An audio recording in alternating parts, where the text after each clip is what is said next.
I always believed marriage was built on trust, honesty, and loyalty. For years, I thought my wife and I shared a bond that couldn't be broken. We laughed together, we planned for the future, and we faced struggles side by side. But over time, small cracks began to form. She started staying out late, offering excuses about work dinners and nights out with friends. At first, I gave her the benefit of the doubt, because that's what husbands are supposed to do.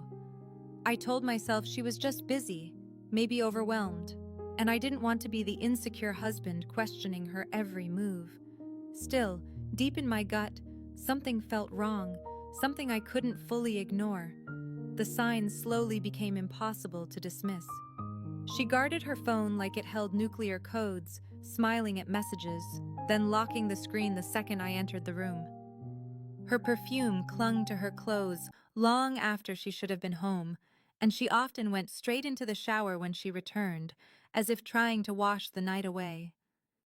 Even then, I kept telling myself that doubting her was a betrayal on my part. That belief held until one night when I finally followed my instincts. She said she was meeting a friend for drinks, but I waited near the bar, watching from my car. My heart dropped when I saw her wrapped in another man's arms, kissing him with a passion I thought was meant only for me. That moment shattered everything. Every memory we shared, every laugh, every plan suddenly felt like a cruel lie. I drove home in silence, my mind torn between rage and heartbreak. I realized I had two choices. I could confront her immediately, or I could let her walk back into our home and expose herself without even knowing it. That's when the idea of revenge surfaced. Not violence, not chaos, but something colder, something that would force her to face the weight of what she'd done. I wanted her to slip into our bed believing her secret was safe, only to discover I already knew everything. I spent the night preparing. I printed the photos I had taken of her kissing him, hugging him, holding hands like careless teenagers.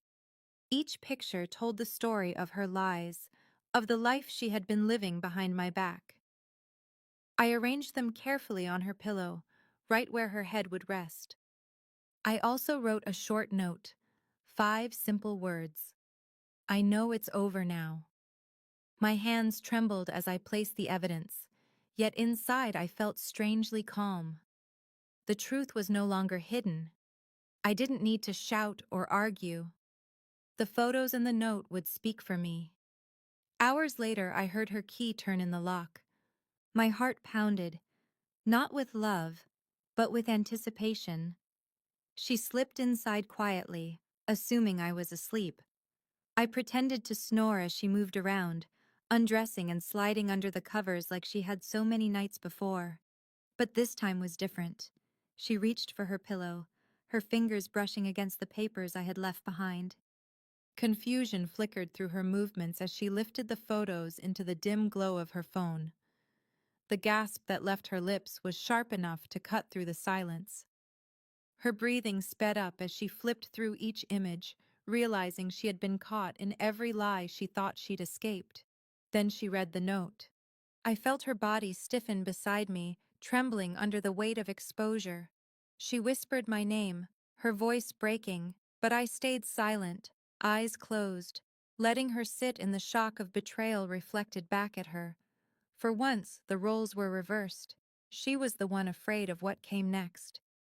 Finally, I opened my eyes. The look on her face is one I'll never forget.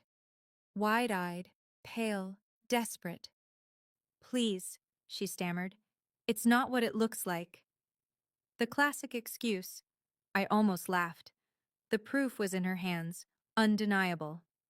I sat up slowly, meeting her gaze with a calm that unsettled her more than any yelling ever could. "You crawled back into this bed like nothing happened," I said evenly, "but you forgot one thing. I already knew."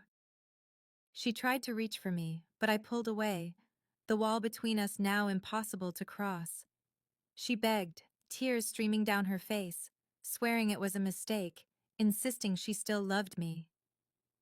Every word sounded empty, like an actor reciting lines from a poorly written script. I told her the truth she didn't want to hear. Love doesn't look like sneaking around. Love doesn't look like lies. Love doesn't look like him. With every word, she seemed to shrink, folding under the weight of her own guilt.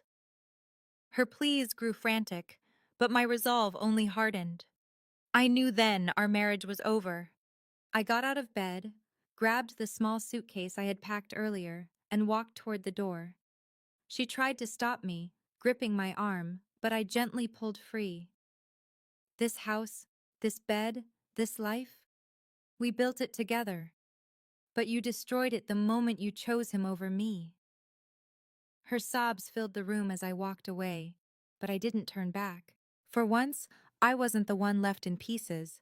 I was taking control, reclaiming my dignity, and leaving with my head held high. The next morning, she called, texted, even showed up at my workplace, but I ignored every attempt. The photos I left behind said everything. There was nothing left to say. She crawled into our bed believing she could live two lives, but instead she found my revenge waiting. Not anger, not violence, just the truth, exposed. And sometimes the cold truth hurts more than anything else. In the end, she lost me, and I found freedom.